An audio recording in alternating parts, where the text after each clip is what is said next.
Chapter 1. Africa Before the Lies. They've told you Africa was poor, backward, broken. But what if the real truth is the exact opposite? What if Africa was one of the world's most advanced and powerful civilizations, and it was deliberately erased from history? Stay with us as we expose the forces that rewrote an entire continent's legacy. Segment 1. The Great African Civilizations explore the forgotten kingdoms that rivaled the world's greatest empires. From the legendary wealth of Mali to the scholarly brilliance of Timbuktu and the architectural wonders of Great Zimbabwe, Africa's ancient cities were bustling hubs of intellect, trade, and innovation. These civilizations had complex governments, international diplomacy, and urban infrastructure long before Europe's so-called Enlightenment. The kingdom of Kush rivaled ancient Egypt with pyramids that still stand today. Aksum was one of the four great powers of the ancient world, alongside Rome, Persia, and China. The sophistication of these societies evidenced in their writing systems, spiritual practices, and artistic expression defies the primitive image forced upon Africa for centuries. These civilizations had historical records, codified laws, and vast libraries. Walls of Benin and the art of Nok reflect architectural prowess and cultural depth. These weren't scattered tribes, they were empires built on systems, innovation, and human brilliance. Segment 2. Knowledge, Science, and Innovation. Africa was a continent of innovation.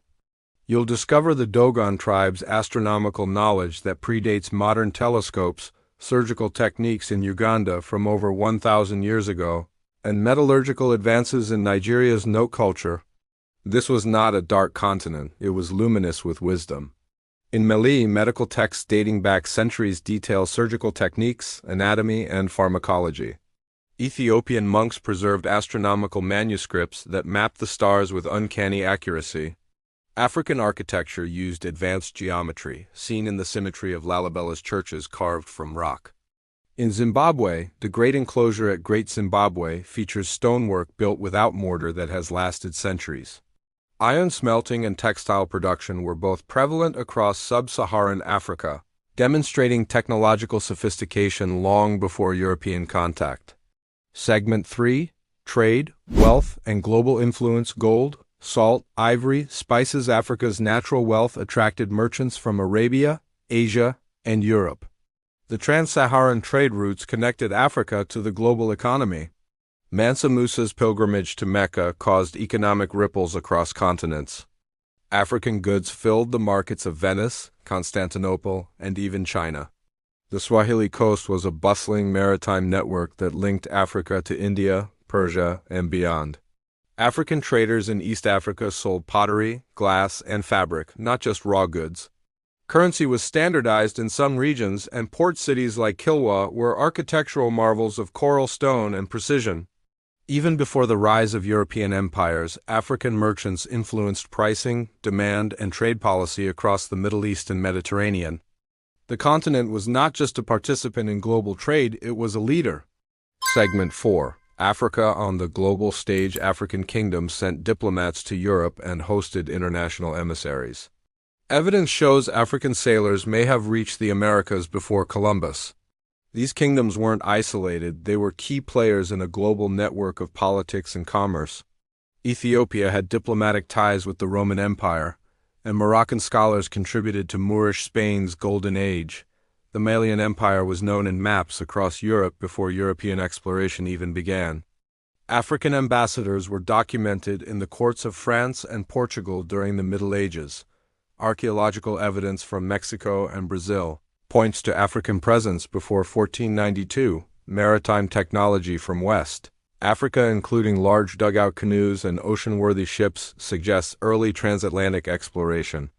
Africa was never hidden, it was intentionally ignored.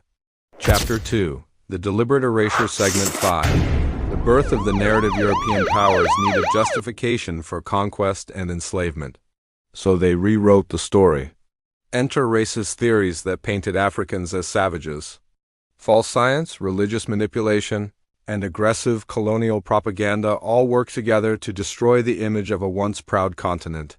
Thinkers like Hegel dismissed African history altogether, claiming Africa had no history before European contact. Pseudoscience was used to justify racism, with skull measurements and intelligence tests designed to produce predetermined outcomes. These lies were then cemented in textbooks and classrooms across the Western world. Churches joined in by presenting Africa as a land in need of saving while exploiting it economically. Missionaries introduced a god that looked like the colonizer and preached submission rather than liberation. This narrative helped enslave minds long after chains were broken.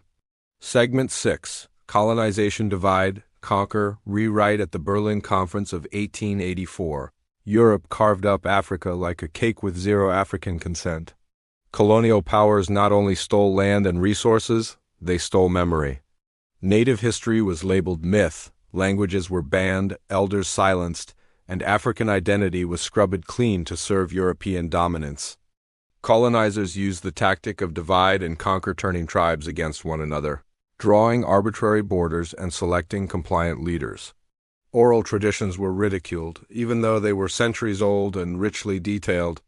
History was now told only by the conqueror. African art and spiritual practices were labeled as witchcraft and destroyed. Monuments were either stolen or misattributed. Schools were designed to produce obedient laborers, not leaders. A continent was reprogrammed to forget its power. Segment 7. Textbooks and the Western Curriculum. Ask yourself, what were you taught about Africa in school? If anything at all, it likely started with slavery and ended with poverty.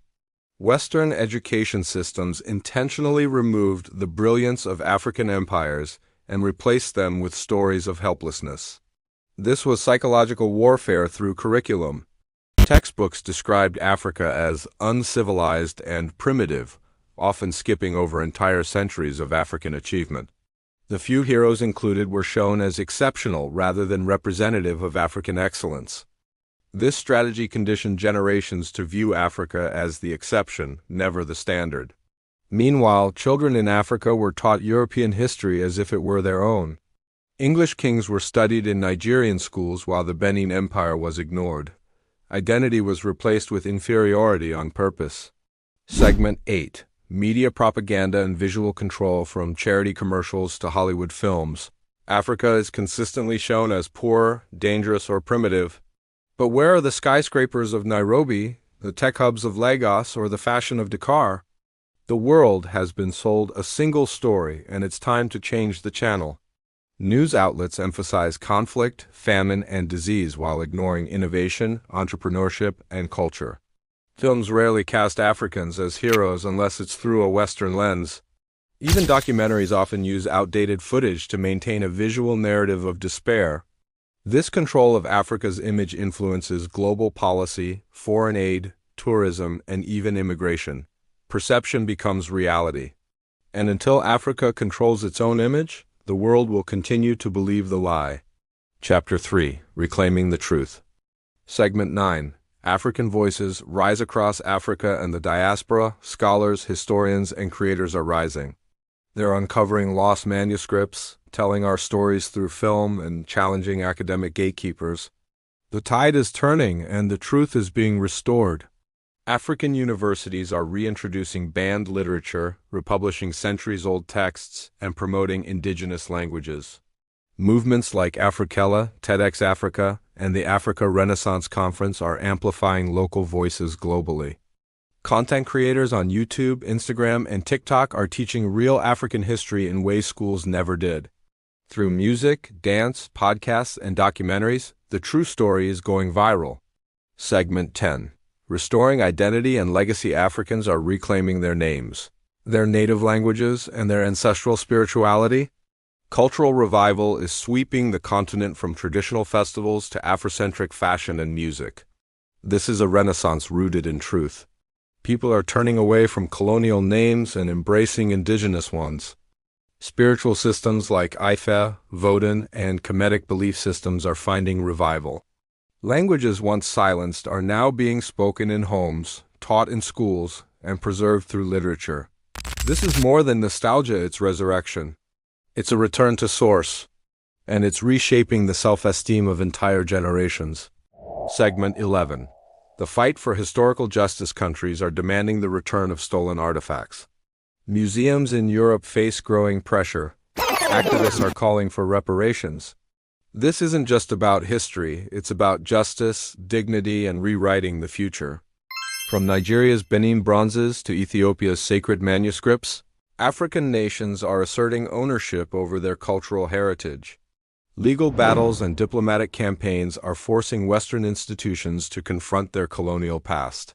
Calls for reparations are growing louder, not just financially, but socially, demanding truth in education, political acknowledgement, and restitution through access and equity.